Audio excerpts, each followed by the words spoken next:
Hi guys, linggo ngayon, wala akong pasok, kaya ang ginagawa ko lang ay kain, tulog, maglaba at gumawa ng content bilang isang content creator dito sa Facebook. Ngayon po guys ay December 21, 2025, linggo, alas 9 ng umaga. Ito katatapos ko lang kumain.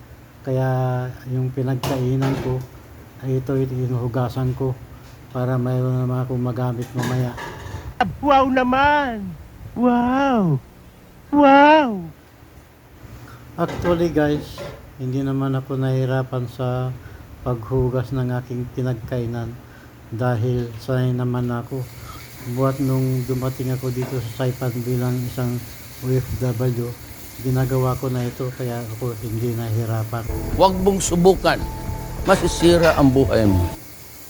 Bilang isang OFW guys, kailangan talaga na marunong kang magluto, maglaba para sa sarili mo, para hindi ka mahirapan.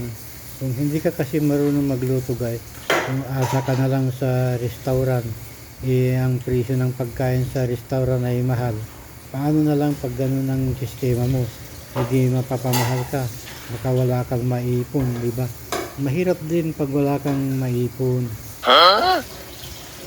Kaya nga tayo nag-abroad guys, para mapalaki ang kita, para tayo makaipon para sa ating pamilya, diba?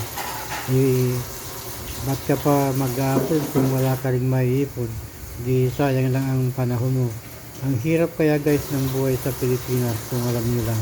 Kaya bilang isang OFW, kailangan magtipid, mag-ipon para sa ganoon ay meron tayong may padala sa ating pamilya.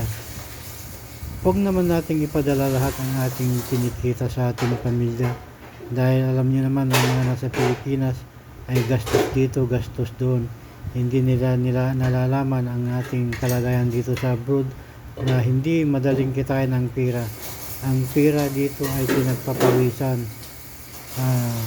Kahirap kayang magtrabaho dito sa abroad. Alam nyo lang, yun ang totoo. Advice ko lang sa kapwa ko OFW, huwag ipadalahat ang pera sa Pilipinas. Mag-ipon para sa sarili, para pag uwi natin mayroon tayong madudukot, mayroon tayong puhunan sa ating gagawing pakikibaka sa buhay pag tayo ay nagpurbod na. Huwag nating ipadala lahat. Magpadala tayo para lang sa mga allowance nila. Huwag niyong lahatin guys. Promise, ganun ang buhay natin. Pag hindi natin sunod, wala tayong maipon. Pag pidala natin lahat ang ating kita, diba? Wow naman! Wow! Wow! Pag tayo isang OFW guys, kailangan mayroon tayong plano kung paano natin gastusin ang ating kinikita. Huwag ipadala lahat. Anong ginatawa-tawa niyo?